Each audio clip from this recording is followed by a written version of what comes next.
Now, some might say and have you believe that £300 can't buy you a lot in the tech world in 2023. I mean, you can buy half a next-gen mid-range RTX 4070, but that's not going to get you very far. But what if I said you could build an awesome custom gaming PC with a good upgrade path for under £300 that can also play all the latest titles at 1080p? You'd say I'm mad maybe, but I'm not, and that's exactly what I've done. My name's Andy, and this is Andy's Tech, and welcome to another video.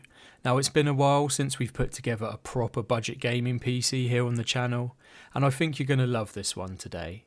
But before we get into that, can I take a couple of seconds just to say, if you enjoy this video, please share the love and give it a like. This helps the channel out massively, and if you've loved it, please consider subscribing to see some great content and more videos like this. Now onto the build. Yes, that's right, I've put together a full custom system for under £300 that not only looks the part, it performs as well. Even better, you should easily be able to replicate this or use it as a template and change the specs to suit your needs. All the parts are easily available with a little foresight and patience, and hey, you may even be able to get the build cost cheaper with a little deal hunting. Now, I've gone down the route of Team Red for this build, as I believe they offer the best performance at the moment for this lower end sector of the market. At the end of the day, if you're on a budget, you can't afford to be paying Team Green and Team Blue tax. So yes, I've gone down the route of the legendary AM4 platform, and at the heart of this build, we've got an A320 motherboard. It's a basic board, but will serve our needs perfectly. It has 2 RAM slots, M.2 support, enough ports on the rear to be usable, and will even take up to and including Ryzen 5000 series processors with a BIOS update. Now, AM4 boards are a little pricey at the moment, but for the features and the awesome upgrade path, it's well worth it in my opinion, as really at this price point you're looking at like 4th gen Intel Haswell, which is really starting to show its age now. I got this board and storage from a pre-built we took a look at a few weeks ago, and if you've missed that video, I'll leave a link above now. I'll price up the build total and breakdown before we get into the benchmarks, but I'd aim to pay around £30 to £40 for one of these used, and other options include a B350, B450 and A520 motherboard, which come in a little bit more but they offer some better features. We are going to need a CPU though as well, and I've gone for the OG Ryzen 1600 today. This is an awesome little chip with 6 cores, 12 threads, and a base clock of 3.2 GHz, and it has an all-core boost of 3.4 GHz. There's 16 megabytes level 3 cache, and it has a TDP of 65 watts. And what's more, it only cost me £30. I think 6 cores are going to become more and more relevant within the budget space in the next few years, and it's better to get on the train sooner rather than later.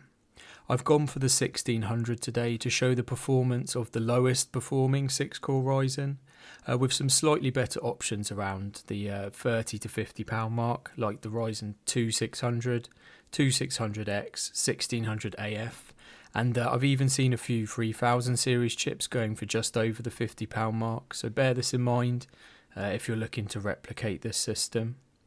The benefit with going for this platform is you can just buy one of these budget banger 6 cores and then save up and buy like a new Ryzen 5600, and it will just slot straight into the motherboard down the line. RAM wise, I just went for the cheapest 16GB 3200 MHz kit I could find at the time, which was these Kevlar bolts for £28 on Amazon. DDR4 RAM is super cheap at the moment, so there's no need to even buy second-hand with awesome deals like this about. I'd aim to pay no more than £35 for even a nice kit like Corsair or something. The frugal among you could maybe even snag a used deal and save even more, like on the budget, but I went for new today. Storage wise, I've gone for a standard 500GB Western Digital Blue SSD, SATA SSD. SSDs are super cheap at the moment, so please don't pay more than like £20 for a new 500GB one. They're readily available on sites like Amazon and eBay. Please price your storage needs accordingly as well, as 500GB will fill up quite fast, but at this budget it's more than enough. The case I've gone for today is the Montech Air Mesh. This is a great budget case at only £33 delivered at the moment, and it ticks all the boxes. The market for budget cases is pretty dry at the moment as well here in the UK, with this being about the only solid option for the sub £40 bracket. Now, I stupidly didn't buy the ARGB model, which comes with 4 pre-installed ARGB fans for a little more, so I had to add a £20 Amazon fan kit to bring some light to this build. I've included that in the total as well. The budget PSU market is also pretty bleak at the moment, so I just went for the cheapest 80 plus rated 500 watt unit I could find. Please, at this price range, we can't be fussy with the PSU tier list. It is what it is, and generally I never have any trouble with these budget units if sensibly used, and it will be more than enough for the choice of GPU today, which is the AMD Radeon RX 580. Yes, that card that was going for £400 plus in the midst of the GPU crisis. Thankfully, the arse fell out of mining, and now us gamers can enjoy the sweet pickings again. And for only £84, I picked up this as new boxed, used but in excellent condition, Power Color 8GB model. Now, VRAM is important here, as more and more games are becoming thirsty for it or unoptimised. The 580 is still a solid budget option, but even this old girl has its limitations in 2023. It will start and run every title that's currently out at the moment, so even if we have to start lowering the settings in some cases, it will still be fine. I paid a little over the odds here, as I've seen these cards go for around £70, but mining is also worth mentioning here, as some of these cards will have had a really hard life, and you don't want to get lumped with a lemon.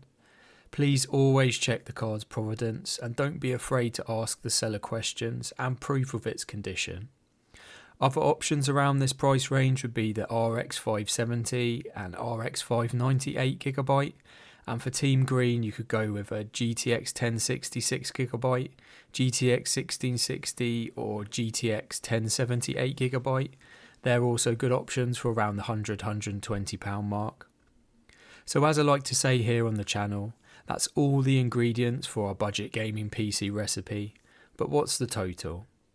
Well, the motherboard and SSD were bundled in at £55, the CPU cost me £30, it was £28 for the 16GB RAM kit, the RX 580 8GB cost me £84, £53 for the case and the fan kit, and the power supply cost me £34. I also had to buy a new AMD stock cooler for £6 as well, which came pre-applied with thermal paste. So that's a total build cost of £290 exactly. But how does it perform? Well, let's roll the benchmarks.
So that's the benchmarks, and I'm honestly really impressed with this system for the price. All the games were more than playable today, and we weren't even going for the lowest settings in most cases, or using upscale technology like FSR, well, apart from The Last of Us, where we went with quality. So with a little tweaking, there's more performance to be had as well, and with more demanding titles, using VSync or capping the game would help even further. At the end of the day, playing Cyberpunk at 60 FPS on a £300 gaming PC is pretty awesome. I've tried to stay away from FSR as much as I can for the benchmarks, just to show the raw performance of the system, as I believe game developers are relying on these technologies more and more rather than bothering to optimize their games. As we discussed earlier as well, there's also better options in components with a little deal hunting, like you could go for a better CPU and that will offer a bit more stability in the percentiles and those harder to run titles. Like esports titles like Apex, Valorant, Minecraft will also run like a champ on this system. So that brings us to the end of the video. Thank you for watching and taking a look at this system I've put together here today. I'd love to know your thoughts down below and anything that you would do differently or that you disagree with. Please consider subscribing if you haven't done so already. Take care, God bless, and hopefully see you in the next one.